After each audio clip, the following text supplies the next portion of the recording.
Fete împreună cu Institutul francez din Timișoara ne invită la 21-a ediție a Festivalului de Film francez. Alors, c'est la 21e édition, donc on est très heureux de vous la présenter ici.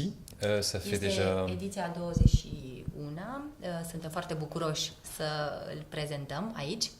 C'est un moment fort dans la programmation de l'Institut français en Roumanie, puisqu'il se déroule simultanément dans 9 villes de Roumanie, dont la première fois à Arad. Este un eveniment de referință în programarea Institutului francez din România, pentru că el are loc în 9 orașe din țară. Moment fort aussi parce que le cinéma, la promotion du cinéma est un axe important de l'Institut français en Roumanie, puisque comme vous le savez, il reste ici très peu de salles de cinéma à réessai. Spun că este un eveniment, un moment important, un eveniment de referință, deoarece cinemaul ocupă un loc de seamă, un loc important în programarea Institutului francez din România. Așa cum știm, mai există încă puține săli de cinema de artă, art et essai. Alors depuis un certain nombre d'années, ce festival, c'est l'occasion naturellement de découvrir les nouveaux talents, les jeunes nouveaux talents du cinéma français d'aujourd'hui. Acest festival ne oferă ocazia de a descoperi, pe de o parte, noile talente ale cinemaului francez de astăzi, tinerii realizatori. Et c'est aussi naturellement l'occasion de voir les films récents de réalisateurs plus confirmés, comme Jacques Doyon. Dar este și o ocazie de a vedea filme recente ale unor realizatori deja consacrați, cum este Jacques Doyon, dont le film Rodin sera projeté samedi soir. Al cărui film Rodin va fi proiectat sâmbătă seara. Ou encore Michel Hazanavicius, vous vous souvenez sans doute de The Artist, je ne sais pas si ça avait marché ici. De asemenea, Michel Hazanavicius și filmul The Artist, nu știu dacă a fost proiectat în România. D'accord, donc Michel Hazanavicius, dont le film consacré à Jean-Luc Godard sera projeté en ouverture du festival. Iar filmul acestui realizator despre viața lui realizatorului Jean-Luc Godard va fi proiectat chiar în deschiderea festivalului. Je voudrais juste insister aussi sur le public, le jeune public, puisque le jeune public est pour nous une priorité. Aș dori să insist asupra publicului tânăr, pentru că această categorie de public este o prioritate pentru noi. Donc nous aurons une séance spéciale dimanche matin à l'Institut français exprès pour les enfants.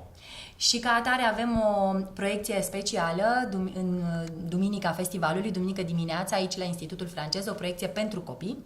Mais je vais laisser Delia Crăciun, chargée des projets culturels à l'Institut français, vous parler plus en détail du programme. Pour ma part, je tiens vraiment à remercier l'Université de l'Ouest pour le solide partenariat qui nous lie à elle. Dar o las pe Delia Crăciun, care este responsabilă de proiectele culturale, să vă vorbească, adică eu, să vă vorbească mai multe despre acest program al festivalului.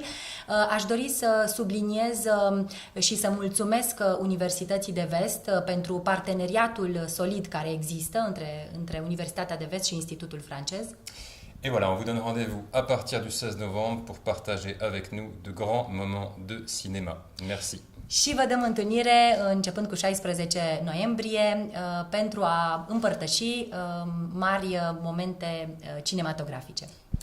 La Timișoara, festivalul se află la cea de-a 11-a ediție și ne bucurăm că de la un an la altul publicul este tot mai numeros. Există o mare așteptare de la un an la altul, atât din partea studenților, dar și din partea publicului larg din Timișoara. Și de câțiva ani buni, festivalul are loc în frumoasa sală Aula Magna de la Universitatea de Vest și ne bucurăm pentru că sunt condiții foarte bune pentru a vedea un film. De data aceasta, ce ați adus nou? De data aceasta, festivalul prezintă toate secțiunile care sunt prezentate în cele 9 în cadrul festivalului din România.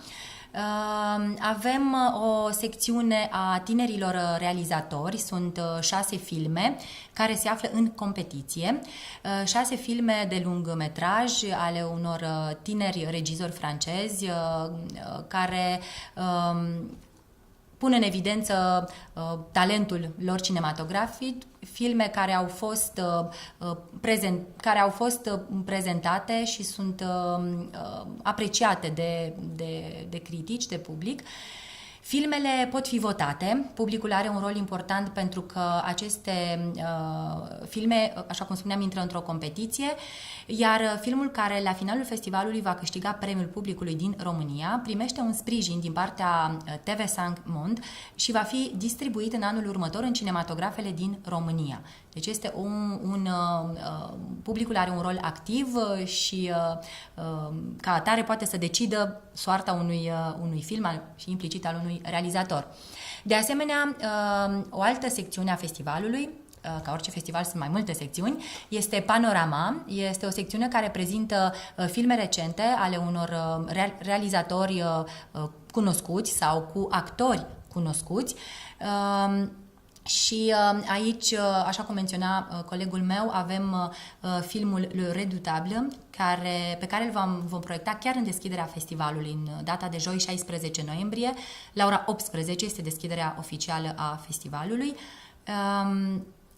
Înainte de această deschidere avem un film la care încurajăm cât mai mulți elevi, adolescenți să vină, de la ora 16 Swagger, un documentar despre adolescenții din mai multe suburbii din Franța. De asemenea, avem secțiunea Cahiers du Cinéma. Este o secțiune care prezintă o selecție de filme propuse de celebra sau cea mai prestigioasă revistă de cinema din Franța și aici criticul Joachim Le Pastier a propus o serie de filme în care noi la Timișoara am ales 2, filmul pentru adolescenți și am ales filmul pentru copii care va fi difuzat în ultima zi a festivalului, adică duminică, 19 noiembrie, de la ora 11 aici la Institutul Francez. Regele și Pasărea Cântătoare se numește filmul și sperăm să le placă. Unde va fi pus programul pentru a afla despre următoarele filme în această perioadă și, de asemenea, unde putem vedea descrierea filmelor pentru cei interesați înainte să meargă la film? Da. Festivalul, așa cum spuneam, are loc în perioada 16-19 noiembrie. Avem 3 proiecții pe zi, de la orele 16, 18 și 20, cu excepția ultimei zile, 19, așa cum spuneam, avem proiecția de dimineață aici la Institutul Francez dedicată copiilor.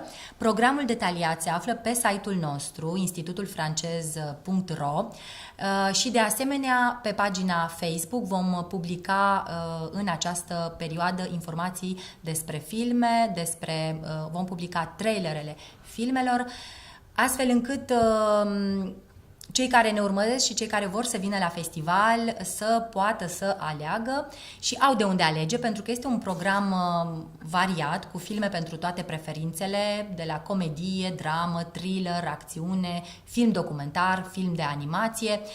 Intrarea este liberă și este important de menționat că filmele sunt prezentate în versiunea originală cu subtitrare în limba română. Și să le spunem celorlalți că ei nu pot vedea în altă parte aceste filme. De aceea este un festival de film francez unde au ocazia să vadă în premieră. Exact, așa este. Unele filme, cele care se află mai ales în secțiunea Panorama, o să apară în cinematografe la sfârșitul lunii noiembrie. Deci da, festivalul oferă oportunitatea de a vedea în avantpremieră aceste filme și ne bucurăm că